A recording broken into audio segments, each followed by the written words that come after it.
Orang-orang saling memandang. Mata mereka lebih tegas. Mereka mendekat, membentuk lingkaran, dan mereka mengelilingi Xiao Yan dengan kebal. Kekuatan kapak datang satu demi satu, dan bobotnya lebih kuat dari bobotnya. Tetapi Xiao Yan tetap tidak bergerak, seolah-olah semua yang ada di sekitarnya tidak ada hubungannya dengan dia, dan otaknya bergerak cepat.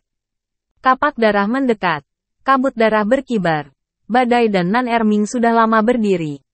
Cahaya dan bayangan bertemu, melintas di langit seketika, dan segera, dengan perhatian semua orang, mereka bertabrakan dengan kapak darah. Hancurnya tabrakan, guntur yang menggelegar, terdengar di langit, dan kapak darah dihancurkan di bawah sambungan badai dan Nan Erming. Pada saat yang sama, dengungan tumpul terdengar, dan keduanya jelas terluka sampai tingkat tertentu. Meski tidak serius, ini berarti situasinya menjadi semakin kritis. Bendera ke-6 bergerak, dan darahnya kosong. Bendera ke-7 bergerak, pengait darah sudah mati. Bendera ke-8 bergerak, Blood Fork Soul. Suara berturut-turut, seperti lagu perburuan jiwa di bawah 9 Hades. Terdengar acuh tak acuh dan kejam. Dan semua jenis roh yang berduka dan roh jahat darah berubah menjadi senjata magis dan menerobos dunia, menggulung langit. Di bawah upaya orang-orang, para prajurit darah dipatahkan dan terus muncul kembali. Suara gemuruh dari susunan roh darah dan debu beterbangan. Darah yang mengalir dari luka semua orang langsung berubah menjadi darah roh jahat. Dan seluruh pemandangan itu menyeramkan dan berdarah, aneh dan mengerikan. Bendera ke-9 bergerak, dan darahnya cambuk. Sampai susunan roh darah meluncurkan serangan berat ke-9. Orang-orang terjepit sepanjang jalan untuk mengecilkan ruang lingkup. Tetapi sekarang mereka telah menyusut bahu-membahu. Berjuang keras di 1 inci persegi tanah. Cambuk darah terkadang aneh. Terkadang seperti badai. Dan menggambar bayangan langit. Menutupi semua orang di sekitarnya. Terlihat dari kejauhan. Seperti noda darah di langit yang tercetak di kehampaan. Semuanya melompat ke udara. Wajah mereka tetap tenang dan berair. Di atas pedang mereka, semangat juang mereka yang kuat meledak. Dan kemudian mereka melakukan momentum sengit yang belum pernah terjadi sebelumnya. Dan tidak ragu untuk meledakkan keterampilan bertarung jarak jauh. Bersama-sama, kami ingin memotong bayangan cambuk. Tepat ketika semangat juang akan bertabrakan dengan bayangan cambuk. Bayangan cambuk berubah lagi. Menyatu sebanyak mungkin. Dan direduksi menjadi cambuk sederhana. Menghindari tabrakan berskala besar. Dan menghancurkan permukaan. Menarik kepalan tangan emas dari pertempuran melolong. Bayangan cambuk kabut darah naik dari atas. Dan kepalan tangan Xiao tiba-tiba mengeluarkan suara, mendengkur. Semangat juang dengan cepat menghilang. Dan persendian orang-orang itu langsung patah. Dalam kabut darah, aroma nafas yang dingin membumbung ke langit. Membuat semua orang menggigil. Mengubah kebosanan menjadi kesederhanaan dan kemewahan menjadi kenyataan. Bloodwi menyatukan kebencian Yae Blood Banner. Dan kekuatan terkuat meletus. Kekuatan ke-9 sangat kuat. Wajah Xiao Zhan sangat suram sehingga dia ingin meneteskan air. Dan dia melambaikan lengan bajunya yang besar berulang kali. Menyebarkan kabut darah dan memaksa bayangan cambuk kembali. Bayangan cambuk itu cepat berlalu dan kehilangan jejaknya. Dan semua orang menjadi gelisah. Mereka mencari jejak cambuk darah di mana-mana. Dan ada martabat di wajah mereka. Dan mereka tidak berani menganggapnya enteng. Pada titik ini, Xiao Yan mengangkat kepalanya. Matanya berbinar. Dan pikirannya sudah memiliki tindakan balasan. Ada 3 metode utama yang diandalkan Xiao Yan. Skyfire, Soul Power, dan Bone Wings. Kerusakan sayap tulang pada tubuh roh tidak terlihat jelas. Keberhasilan serangan kekuatan jiwa bergantung pada Huangquan Sky Fury, Huangquan River, dan roh darah. Tetapi, Huangquan Sky Fury dan Huangquan River sudah tidak efektif. Sekarang, hanya roh darah dan api langit yang tersisa. Roh darah memiliki efek menahan jiwa, dan api langit memiliki keunggulan bawaan atas roh jahat. Jika roh darah ditambah dengan api langit, apa yang akan terjadi? Pikiran berputar. Xiao Yan perlahan mengeluarkan nyala api kuno. Pada saat ini, cambuk darah muncul kembali. Dengan suara tajam. Dan bergegas ke Xiao Yan. Dan hembusan angin membawa pakaian semua orang dekat ke tubuh. Gigi menggigit bibir bawah mereka dan merasakan tekanan angin yang mendekat. Wajah Xiao Yan berangsur-angsur bermartabat. Tubuhnya agak bungkuk. Kaki kirinya ditendang tajam. Dan dia ditarik ke atas dengan bantuan gaya seismik tanah. Tulang dan sayapnya terbang ke pita dan bergegas melewatinya. Pada waktu bersamaan, roh darah bekerja. Dan kekuatan misterius diangkut ke api langit. Di penggaris abu-abu tebal yang ditutupi dengan api biru keabu-abuan, semburat darah yang terlihat samar muncul di tubuh, seperti pembuluh darah. Sayap tulang meningkatkan kecepatannya begitu cepat sehingga bahkan cambuk darah pun terlambat untuk dihindari. Xiao Yan mengatupkan bibirnya erat-erat, wajahnya menakjubkan. Dan setelah penguasa kuno Tianhuo menyelesaikan muatan yang hampir sempurna di udara, itu sesederhana memotong, tanpa mewah. Tanah hancur. Tujuan Xiao Yan adalah untuk mencoba melihat apakah pikirannya berhasil. Jadi semakin sederhana gerakannya, semakin efektif. Cambuk dan penggaris bertabrakan. Dan suara teredam, seperti gemuruh, menyebar dari persimpangan. Di atas bayang-bayang cambuk, semangat juang dengan cepat muncul. Dan ketika sudah terlambat untuk mengeluarkan kejahatan darah kental, itu mengenai Xiao Yan dan diserang. Tianhuo Guci memukul tubuh cambuk. Menderita karena shock, Xiao Yan mundur beberapa langkah. Tenggorokannya terasa manis. Dan darah menyembur keluar. Roh jahat darah mengejar. Xiao Yan kiang menstabilkan tubuhnya. Api langit menutupi tubuhnya. Melawan roh jahat darah. Tidak mundur. Dan api langit menghancurkan penguasa kuno dengan kekuatan yang lebih ganas. Menyentuh api langit biru kehijauan dari perpaduan energi roh darah. Tubuh cambuk darah. Roh jahat darah. Dinyalakan seolah-olah ditumpahkan dengan bensin. Dan nyala api menyebar dengan cepat. Menelan cambuk darah. Jeritan mengerikan menjerit dari cambuk darah. Dan wajah berduka yang tak terhitung jumlahnya terkondensasi menjadi cambuk darah sangat terdistorsi. Berjuang untuk melarikan diri. Tetapi terikat oleh kekuatan tak terlihat. Tidak dapat melarikan diri. Cambuk darah yang terbakar di udara menjadi fokus saat ini. Menarik perhatian semua orang. Mata semua orang lebih cerah. Mata Xiao Yan lebih cerah. Seperti yang dia pikirkan. Metode ini memang efektif. Tetapi dia tidak menyangka efeknya begitu signifikan. Melihat bahwa cambuk darah kondensasi roh-roh yang berduka akan segera dikonsumsi oleh api langit. Roh-roh yang berduka dalam cambuk darah benar-benar keluar dari kekuatan yang tak terbayangkan. Bahkan melepaskan diri dari ikatan yang tak terlihat, dan melarikan diri dengan api biru keabu-abuan. Kemanapun Nurait tiba, api biru keabu-abuan mengikuti dan menyebar. Saat api bertemu dengan area yang luas dari ladang minyak, api menjadi tidak terkendali. Area besar udara tajam darah terbakar, awan api bertahan, dan api biru keabu-abuan memenuhi langit. Di bawah nyala api. Panji 18 pukulan yang tersembunyi di kedalaman darah roh jahat juga terungkap. Bendera besar berkibar tertiup angin. Dan roh jahat darah terus-menerus disuntikkan ke dalam barisan besar. Mencoba menambah yang hilang. Energi. Salah satu tembakan tidak jauh dari Xiao Yan. Tulang Xiao Yan bergerak lagi dan bergegas mendekat. Mata gelap dan pupilnya tiba-tiba meledak. Dan api langit di tangannya membawa suara angin yang pecah dan dengan keras menuju darah.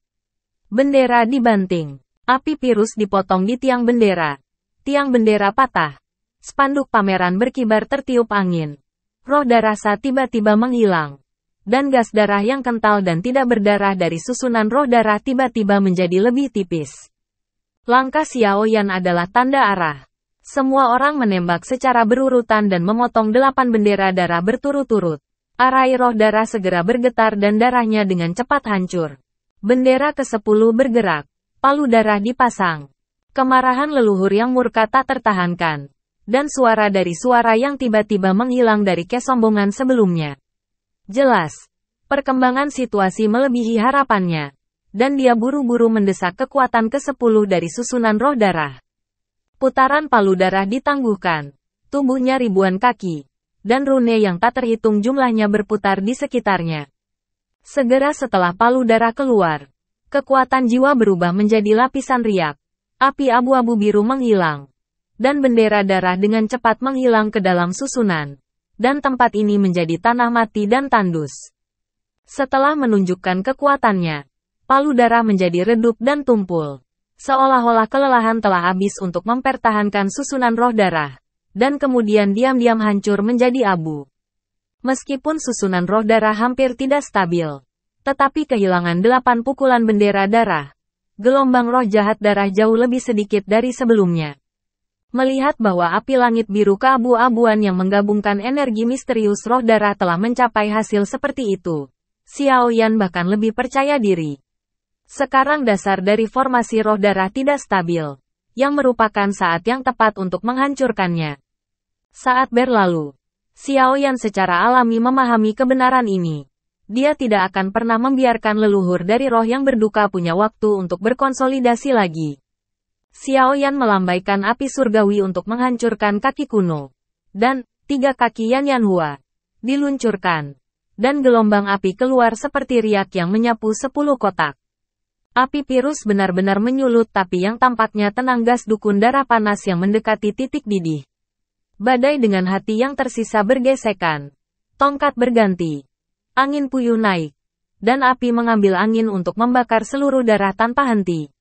Susunan semangat. Bendera ke-11 bergerak. Darah menghancurkan langit. Suara nenek moyang Urait menjadi sangat tajam. Dan api yang tak terkendali membuat kemarahan nenek moyang Urait mencapai batasnya. Darah berhamburan ke udara. Badai yang dibawa oleh api berangsur-angsur kacau. Tekanan berat mengendur di tanah tempat semua orang berada. Dan posisi melayang di udara semua orang tidak stabil. Dan mereka jatuh ke tanah. Pantas menjadi gerakan pembunuhan ke-8 setelah pertarungan roh darah. Kekuatannya umumnya tidak kuat. Sayangnya, 8 spanduk dihancurkan. Dan kekuatan susunan roh darah tidak lagi tersedia. Boneka darah mendarat di udara. Warnanya memudar dengan sangat cepat. Dan energinya cepat hilang. Tekanan kerumunan sangat berkurang. Mata Xiao Zhan menyipit selama raungan. Cibiran muncul di sudut mulutnya. Dan serangkaian 18 pukulan menyerang angin. Pukulan itu menembus dan menghancurkan darah. Boneka darah dihancurkan. Warna susunan roh darah digelapkan. Dan api biru keabu-abuan semakin membara. Xiao Yan tidak memberikan sedikit waktu kepada leluhur roh yang berduka untuk pulih. Dan sekali lagi menampilkan Yuanhua 3 kaki. Bayangan penguasa menjadi banyak dan bersatu. Seperti naga api yang berdiri di barisan roh darah. Mengguncang fondasi Arai. Setelah luka berulang kali, susunan roh darah tidak bisa lagi dipertahankan. 10 tembakan bendera darah yang tersisa muncul. Dan semua orang mengerumuni dan menghancurkan bendera darah dalam satu gerakan. Segera setelah bendera darah dipadamkan, darah dan darah di langit hilang. Gurun tandus terlihat di depan semua orang. Dan pasukan tulang yang sangat banyak berdiri diam di kejauhan. Di atas tahta tulang, sosok ilusif hampir transparan. Dan ekspresi ketidakmampuan di wajahnya digantikan oleh kebencian. Dia menatap kerumunan dengan kejam. Dan tangan yang memegang tahta tulang sedikit bergetar. Tampaknya semburan roh darah tidak buruk bagi leluhur Urait. Sisa hidup setelah malapetaka tidak akan membuang waktu untuk emosi yang tak terbatas hanya karena mereka telah keluar dari bahaya. Xiao Yan dan Le Shaolong memimpin dalam menyerang. Tianhuo memblokir langit dengan penguasa kuno. Dan 2 duri mengunci bagian bawah. Mendekati leluhur Urait. Memikirkan kengerian fraksi roh darah. Xiao Yan dan yang lainnya tidak menginginkan mimpi sepanjang malam. Dan itu adalah cara teraman untuk menyelesaikan lawan secepat mungkin. Menghadapi respons cepat dari kerumunan dan serangan tanpa henti. Mata leluhur Urait menjadi lebih kesal. Dan sosok ilusi itu bergetar. Dia mengangkat lengan tembus pandangnya. Riak muncul di langit. Dan energinya mengembun dengan cepat. Dia sepertinya ingin melakukan sesuatu. Tetapi setelah beberapa saat, lengannya jatuh dengan lemah. Dia tidak mau. Dia terlalu banyak berpikir. Tetapi dia belum pulih. Dan dia tidak bisa menggunakan keterampilan bertarungnya yang kuat untuk saat ini. Nenek moyang Urait harus bersiul ke langit untuk membuat nada yang sangat keras. Dengan gemuruh ini, Bone Legion yang asli namun kewalahan mulai ribut dan bergegas menuju kerumunan. Namun, nenek moyang para Wraith tidak dapat mengendalikan para Wraith dan Bone setelah susunan besar dihancurkan. Tetapi Bone Legion tidak menimbulkan banyak ancaman. Serangan Xiao Yan dan Le Shaolong tetap sama. Dan yang lainnya bergegas ke kelompok tengkorak di bawah kepemimpinan Zhen Mi. Seperti harimau yang menuruni gunung. Membunuh legiun tulang yang tidak dapat dihentikan. Ada pedang dan pedang di mana-mana. Dan bayangannya dimanapun. Kekacauan itu seperti neraka Sunra. Dalam waktu sesingkat itu, Xiao Yan dan Le Shaolong mendekat. Mata leluhur Wraith yang berlumuran darah dengan cepat menjadi dingin. Dan kekuatan jiwa dengan cepat memadat. Rune aneh akan terbentuk di udara. Dan angin kencang bertiup. Tidak baik. Xiao Yan sedang mencoba untuk mengingatkan Le Shaolong bahwa roh redup yang tidak bergerak di dantian tiba-tiba bergetar. Paksaan yang kuat terpancar. Dan tindakan yang akan diselesaikan oleh leluhur Wraith adalah tindakan yang kaku. Fu Vincent segera kehilangan kelanjutannya semangat juangnya dan menghilang di udara. Leluhur-leluhur pucat. Dengan ekspresi yang tidak dapat dipercaya di wajahnya. Ketakutan yang mendalam melewati murid-muridnya. Dan dia tidak berani menembak lagi. Keduanya mati terlalu ganas. Dan Xiao Yan tidak punya waktu untuk memikirkan mengapa Wraith akan gemetar saat ini. Dan telah mencapai leluhur-leluhur. Dibandingkan dengan tusukan ganda yang ringan, penguasa kuno yang kokoh dengan api langit yang tebal tidak diragukan lagi memiliki keunggulan kecepatan. Le Shaolong mengambil langkah pertama dan menghindari tangan leluhur yang dengan enggan melawan. Sprint ganda bergerak cepat dan menusuk masuk di dada leluhur Wraith. Semangat juang yang kuat meledakkan leluhur Wraith di tahta tulang putih. Melalui kekuatan tubuh, tahta tulang putih hancur dari banyak retakan. Di tengkorak leluhur roh leluhur, Tianhuo menyebar di sepanjang penguasa kuno api langit ke leluhur-leluhur. Dan roh jahat darah di tubuh roh leluhur terbakar seketika. Dengan satu pukulan, Xiao Yan dan Le Shaolong berkedip sedikit. Memperlebar jarak untuk menghindari leluhur-leluhur yang ingin melawan. Kehilangan kendali dari leluhur-leluhur. Tulang kosong dari legiun tulang runtuh. Dan tengkorak yang patah terayun ke kiri dan ke kanan. Semuanya berdiri di tempatnya. Kerumunan tersentak dan terbang ke Xiao Yan. Leluhur-leluhur mengulurkan jari imajiner dan menggigil pada Xiao Yan. Ekspresinya sangat kesal dan ketakutan. Tetapi dia terdiam sesaat. Dan jatuh ke mata semua orang. Bingung. Hanya Xiao Yan yang melihat situasi di depannya. Dan langit terangkat. Mengingat hilangnya leluhur Wraith secara tiba-tiba dan ketidaknormalan tajam di wajahnya. Dan kemudian merasakan kegilaan hantu yang pingsan di dalam tubuh. Situasi ini seperti kekacauan roh suci di depan api psikis. Mungkinkah Xiao Yan tidak bisa tenang?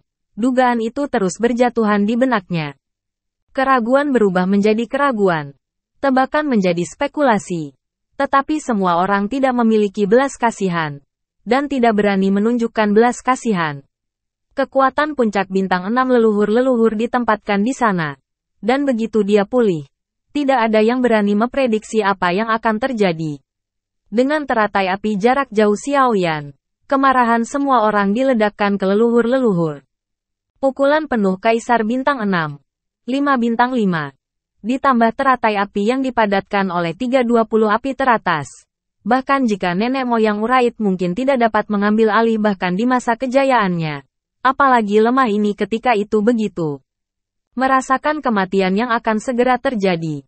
Leluhur-leluhur menatap orang-orang Xiao Yan dan tertawa dengan enggan. Singgasana tulang belulang penuh tawa histerisnya menyulut pesta. Tahta tulang yang telah retak tidak dapat lagi menahan tekanan yang lebih berat. Dan runtuh dalam ledakan. Dan banyak puing tulang membengkak di langit. Seperti salju tebal di tengah musim dingin. Dengan sedikit darah di dalamnya. Itu adalah darah yang terkontaminasi di tahta tulang selama ribuan tahun. Dengan keindahan yang luar biasa. Jatuh pada orang-orang Xiao Yan dan di kaki mereka. Sekarang saya telah melihat roh hantu. Salah satu dari 3 keajaiban lagi. Di dunia fantasi. Ada 3 keajaiban api langit. Roh hantu. Dan segel roh pada saat yang sama. Ya Tuhan, fantasi macam apa ini? Kejutan, nenek moyang roh jahat jatuh seperti ini. Dan semua orang pasti menghela nafas. Asap menghilang.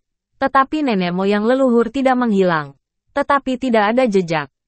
Tubuh roh yang hampir transparan berdiri di tengah pecahan tahta tulang. Tetapi begitu tubuh roh muncul, paksaan tak terlihat terpancar. Roh kebencian langit dan bumi semua menunjukkan ketakutan yang ekstrim dan menyatakan penyerahan mereka, yang persis sama dengan leluhur kebencian. Mofei, ini tubuh aslinya? Apa-apaan ini? Le Shaolong membuka mulutnya karena terkejut, dan semua orang bingung. Hanya Xiaoyan yang sangat senang, karena sekilas dia mengenalinya. Ini hantu. Dugaan itu benar. Dia benar-benar roh hantu. Dia adalah roh hantu. Ilusi ini tidak hanya memiliki api langit dan tanda roh, tetapi juga roh hantu. Meskipun dia sudah menebak sebelumnya, tetapi setelah dikonfirmasi, Xiaoyan tanpa sadar masih terkejut. Dalam ilusi ini, niat awalnya adalah untuk mengumpulkan Ling Yin Mos, dan tentu saja ada juga harapan untuk mendapatkan Ling Yin. Tetapi Ling Yin belum melihat bayangannya. Tetapi pertama kali mendapatkan api psikis api langit ke-16. Sekarang saya bahkan melihat roh hantu. Salah satu dari 3 keajaiban. Di dunia fantasi, ada 3 jenis keajaiban. Api langit, roh hantu, dan Ling Yin. Ya Tuhan, kejutan macam apa yang ditawarkan ilusi ini? Itu hantu. Xiaoyan tiba-tiba berteriak di dalam hatinya. Bahkan suamiku memalingkan muka. Ternyata tempat ini bukan hanya Erki Tongsui, tapi Sanki Tongsui. Jarang dan tidak pernah terdengar di dunia. Petik 2. Xiaoyan dapat mendengar bahwa Zhuang Lao, yang selalu tenang dan tenang, pasti menangis. Sungguh tidak mudah membuat Zhan Lao heboh yang selama ini cuek. Xiaoyan berpikir, "Nak, kamu menghasilkan banyak uang kali ini. Dan kamu bisa mendapatkan 3 hal aneh sekaligus." Orang tua itu bahkan ragu. Apakah anak laki-lakimu masih manusia atau bukan? Bagaimana dia bisa mengalami kesialan seperti itu? Petik 2. Zhan Lao belum pulih dari kegembiraannya. Tetapi juga merasa kasihan pada keberuntungan Xiaoyan. Tetapi suara keterkejutan dan kecemburuan tiba-tiba terdengar. Sepertinya dia tidak merasakan Xiaoyan, tetapi merasakan dirinya sendiri. Kesempatan seperti itu pada masa itu, setelah sekian lama, Zhan Lao menjadi tenang dari kegembiraan dan emosi, dan menjadi sangat terhibur. Mungkinkah hanya anak laki-laki yang beruntung yang bisa mendapatkan 3 keajaiban dari kekuatan puncak 6 bintang? Belum lagi Samsung King of Fighters. Itu adalah Six Star King of Fighters. Nah, sebelum menyerap hantu, pikirkan tentang bagaimana menjelaskan kepada mereka untuk sementara waktu. Zhan Lao tiba-tiba teringat ini, mengingatkan Xiaoyan. Xiaoyan segera membeku. Memang, sebagai ras manusia, ia mampu menyerap hantu.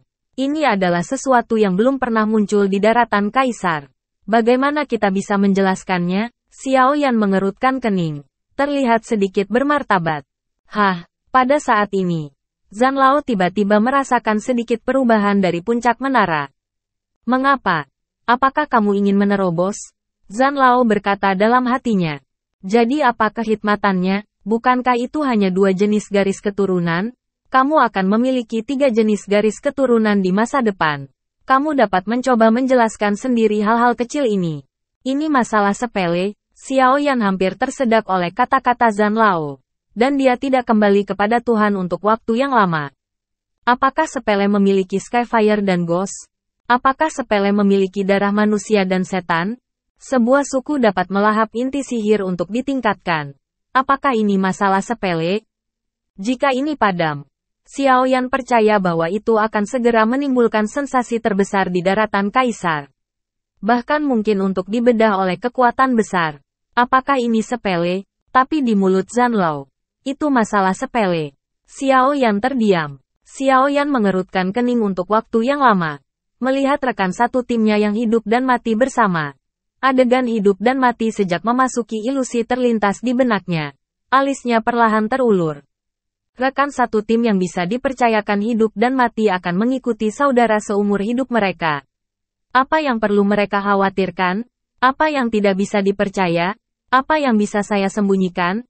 Bisakah itu disembunyikan untuk sementara waktu? Memikirkan hal ini, Xiaoyan bergerak maju dengan ringan. Pada saat ini, Kerumunan berputar di sekitar hantu. Tampak ingin tahu.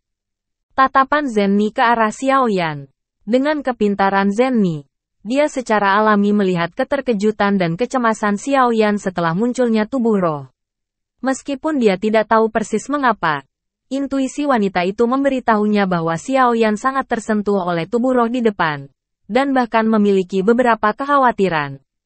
Xiaoyan untungnya melihat kembali ke Zenni dengan tatapan meyakinkan, melangkah melintasi kerumunan, berdiri di depan hantu, dan merasakan rasa familiar dari hantu itu. Setelah mengabaikan pikiran roh yang agak bingung, dia berhenti dan menenangkan diri. Dia perlahan berkata, "Ini adalah hantu." Setelah berbicara, Xiaoyan tanpa sadar menatap rekannya. Roh hantu, diketahui bahwa benda ini ternyata menjadi salah satu dari 3 keajaiban. Seperti yang diharapkan Xiaoyan, semua orang tercengang, dan pada saat yang sama, mendidih lagi. Mata yang membara sepertinya menembus para hantu. Seolah-olah sedang menonton seorang gadis telanjang dan anggun. Keinginan telanjang untuk membakar seluruh tim sekaligus. "Gai, ini hantunya. Jika memangsanya, itu akan sangat meningkatkan kekuatannya. Hei, kenapa aku bukan iblis? Kali ini, Ziying dan Nan Erming murah," kata badai. Menoleh untuk melihat Ziying dan Nan Erming tidak menyembunyikan kecemburuan mereka pada mereka. "Aku benar-benar iri padamu." Xiao Zhan menepuk pundak Nan Erming, mengatakannya di mulutnya, tetapi dengan senyum di wajahnya. "Kalian berdua putuskan sendiri, siapa yang akan melahapnya," kata Le Shaolong dengan senyum di wajahnya. Mata Nan Erming memancarkan perjuangan. Dia menggigit bibirnya, dan dengan tegas menoleh ke Ziying dengan ekspresi antisipasi. "Ziying, datang dan makanlah." Ziying mendengar kata-kata itu. Dia sangat terkejut, dan ekspresi kegembiraan mekar. Tetapi itu cepat berlalu. "Tidak, hantu terlalu langka. Lebih baik kamu melahap daripada aku. Ziying, aku tidak sopan. Dalam tim, kamu pandai dalam pembunuhan dan serangan diam-diam. Peningkatan kekuatan memiliki arti yang lebih besar bagi tim." Analisis tenang dan halus Nan Erming membuat orang lain mengangguk setuju. Ziying mendengar ini, ragu sejenak, dan kemudian berkata, "Tidak. Melahap hantu tidak hanya meningkatkan kekuatan, tetapi juga meningkatkan kekuatan jiwa. Kamu membutuhkan kekuatan jiwa lebih dari aku. Atau itu lebih tepat untuk kamu untuk dimakan. Jangan bertarung. Kamu harus melahapnya. Pembunuhan dan serangan diam-diammu juga perlu meningkatkan kekuatan jiwa." Nan Erming bersikeras. Di samping Xiaoyan, menyaksikan orang banyak berdebat dengan panas, bahkan mempermalukan si pemakan hantu. Xiaoyan mau tidak mau menyela, tapi dia tidak tahu bagaimana berbicara. Zenni, yang selalu memperhatikan Xiaoyan, melihat kata-kata Xiaoyan dan berhenti, seperti sekilas dorongan dari mata air. Dia pikir Xiaoyan harus memutuskan apakah itu Purple Shadow atau Nan Erming untuk melahap hantu itu. Pria di depan seorang wanita selalu berani. Xiaoyan berdehem, mengambil keputusan, dan berkata, "Ada sesuatu yang ingin ku beritahukan padamu." Kata-kata Xiaoyan menyela diskusi. Jarang Xiaoyan sangat berhati-hati. Mata semua orang tertuju pada Xiaoyan, menunggu Xiaoyan membuat keputusan. "Sebenarnya, aku bisa melahap roh hantu," kata Xiaoyan dengan lembut, dan terus menjelaskan, "Aku telah dibaptis dengan darah iblis, jadi pemilik dan iblis dari 2 ras." Kesunyian. Keheningan yang mematikan. Semua orang, termasuk Zenni, yang sangat memperhatikan sopan santun, sangat terkejut sehingga dia tidak bisa menutup matanya. Matanya membeku pada saat itu. Menatap Xiaoyan dengan tercengang, wajahnya luar biasa. "Xiao Shao, apa yang baru saja dia katakan? Dia memiliki darah manusia dan setan? Bagaimana itu bisa terjadi? Kapan Benua Dou mendengar tentang siapa yang memiliki darah ras lain? Apakah kita mendengar dengan benar?" Meskipun ada terlalu banyak hal mengejutkan di tubuh Xiaoyan, kali ini terlalu sulit dipercaya. Tapi Xiao Shao benar-benar berkata barusan. Dia memiliki darah manusia dan setan. Apa artinya ini? Itu berarti dia tidak hanya bisa melahap Skyfire dan Ghost, tapi juga Demon Core. Ya ampun, Jika dia bisa melahap intinya, bukankah kecepatan promosinya terbang? Nah, untungnya, inti sihir tingkat lanjut langka dan mahal. Tunggu, apakah harganya menjadi masalah? Tidak masalah sama sekali, Douxian saya. Dengan cara ini, bukankah Cao Xiao kita kemungkinan besar akan menjadi orang pertama yang meningkatkan kecepatan daratan Dou sejak zaman kuno? Untuk sementara semua orang berdiri di tempat, tidak berbeda dengan kerangka kosong di kejauhan. Pada titik ini, suasana hati setiap orang tidak lagi dapat dijelaskan dengan keterkejutan, atau bahkan kata apapun. Adegan itu bahkan lebih sunyi, begitu hening sehingga napas berhenti, dan hanya suara angin yang bertiup melalui volume yang redup. Xiao Yan tidak menjelaskan mengapa dia diwarisi dari darah ras iblis. Tanpa izin Zan, Xiao Yan tidak memiliki rencana untuk menamai menara Zichen Suling dan Zan Old untuk saat ini. Terlebih lagi, reaksi semua orang melebihi ekspektasi Xiao Yan. Ini, dan, latihanku membutuhkan roh hantu sangat banyak, dan jumlah yang dibutuhkan masih banyak. Melihat kerumunan yang menatap dirinya sendiri, Xiao Yan harus terus berkata. Wajahnya ekspresi wajahnya agak kaku. Kepahitan melayang dari sudut mulut. Telapak tangan terkepal erat, dan paku menembus jauh ke dalam daging karena kekuatan. Kata-kata Xiao Yan membangunkan semua orang dari keterkejutan dan stagnasi. Xiao Shao, tidak ada yang perlu dikatakan. Karena kamu membutuhkannya. Kamu harus melahap hantu-hantu itu. Ya, apakah ini perlu dijelaskan kepada kami? Anda adalah bos kami. Selama Anda membutuhkannya, tentu saja itu milik Anda. Telan cepat. Telan jiwamu. Tapi jiwa kita adalah pembunuh besar. Ketulusan Xiao yang terkesan dengan ketulusan orang-orang. Arus hangat naik di hatinya. Membuat napas Xiao Yan lebih cepat. Dan matanya sedikit lembab.